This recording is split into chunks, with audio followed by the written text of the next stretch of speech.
That's all right. This is state. This is state. You know what? Main point I'm thinking about is that when I talked to Fendrick Lamar last about how did he beat Ginger, he said Ginger.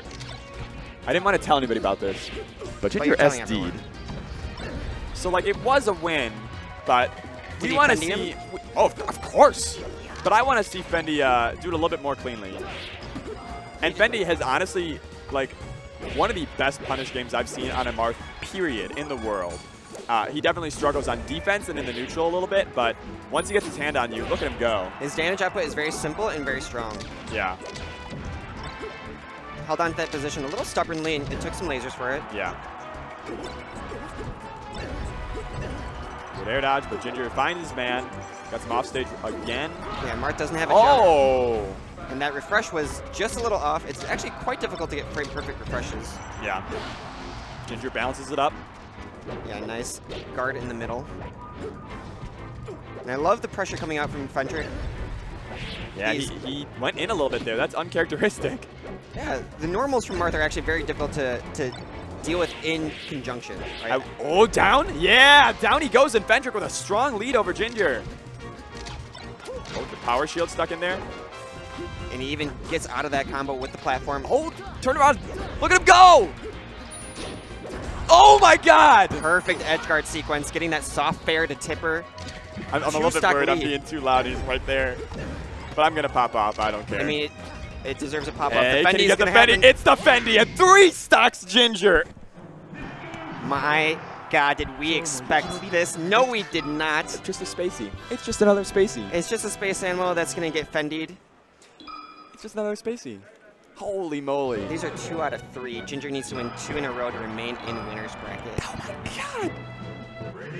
I was like feeling a little bit like, oh, maybe there's an upset. He's got a cool stock lead. I was not expecting that level, but let's see how Ginger responds. He's opening with just a lot of lasers, hoping that Fendrick Lamar, famously strong in the corner, will not be able to fight his way out. Yeah, you can see the center control. It's very difficult if Marth doesn't get that power shield to stay mobile. Gets a quick 36%, 63 on him though. Unlimited bullets, Ginger taking him for all the way across the stage. Yeah, that soft aerial allows for that DI to position into the F smash. Cool. Nah, a little bit over eager by Fendi. Still has control. Second jab catches him. Oh, the reverse ends up killing him, but he manages to take that first stock off of Ginger. Resets, trying to not get too tilted. Yeah, I've made that mistake so many times. Well played on the stock. Yeah, Ginger not viscerally reacting to any of that, whereas Fendrick Lamar definitely an emotional player. Especially since he's up and he can't lose this lead. It's down in this game. Yeah. Up in the set. I mean, if he can 3-stock Ginger, he can 1-stock Ginger, right? His budget is quite strong right now. It's quite a healthy balance sheet. The damage output from Ginger is looking very good, though. Yeah, he's now just kind of... He started off the first game like that, like he had prepared for Fendi, and he was like, you just laser him a whole bunch. But then he got impatient, and, you know, the punish game was just really strong. And to his credit, I think Fendi has fought from the corner relatively well. It's just that he's taken so much damage already that it gives Ginger a lot of freedom to really just do his game plan. Yeah. When Falco's up this much, he can be extra aggressive because trading now favors him. Yeah, I would worry about being aggressive versus Fendi, though. Look at these very simple edge guards. Ooh, misses on that one. That full hop is going to open up for 60 damage. Hey. A great DI away from Fendi, but it's very difficult from this position. Yeah. You need to get many down throw down tilts. He's trying. He's getting stuck in shield from these lasers. Yeah, it's tough for Marth to fight it out unless he can power shield. Yep, very awesome power shield. Hey. Nice tipper. Oh, 2 whiffs, but he still turns around for the grab. Yeah, what a great pivot grab. And the mix-up right here is going to be fast fall or not. Ginger really taking advantage of it. Yeah, and then the lasers come back out. Benny's got it to found a solution to that. I feel like he has looked lost versus the barrage of projectiles that Ginger laid out to his Michigan friend. Yeah, there was a perfect counter pick and a lot of horizontal harassment. Fendi not really taking advantage of the tools necessary to deal with lasers. He did get 1 or 2 power shields, but I didn't see any dash attacks or nairs to vary the heights and approaches. Yeah, it's tough, and Ginger back off to the races. He does not want to get Fendi. No, he does not want to get Fendrick. If you just control center in a way, it's very difficult for Fendrick to approach. Right, so right there, he's trying that fair off the platform, and he just gets stuffed by lasers. Oh, but there's the grab.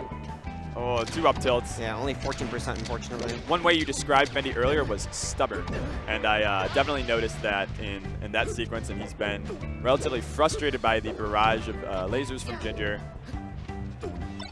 And it's, you know, some players are able to handle that differently and change the plan. Yeah. But we've seen that Fendi will stick to the original plan. Yeah, he's starting to use the platforms a little bit more, but Fendi has always lived and died on his punish game, and he's even been flustering that. So he's not just like killing Ginger off of 1 grab like he did in game 1.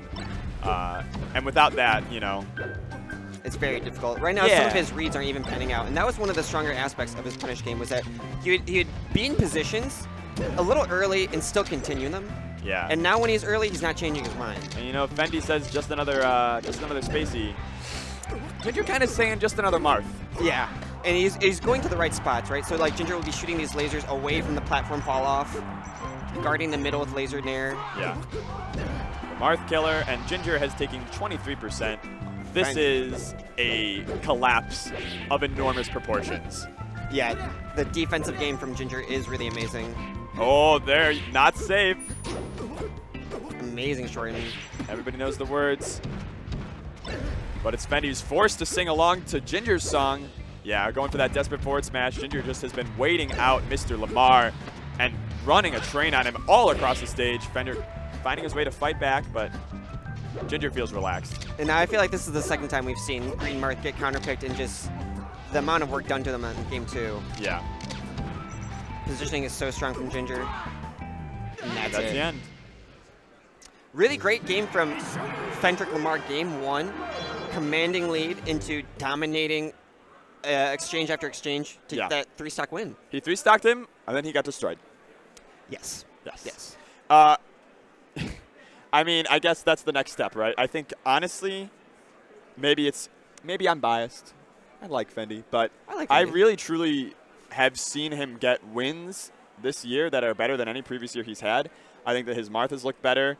I think he is a dark horse candidate for, if not top 100, then honorable mention. If he performs at this level throughout the rest of the year. Yeah, I got to see Fendi continuing to perform at this level, continue to play regional players, not necessarily in his home region, but get some more data on him.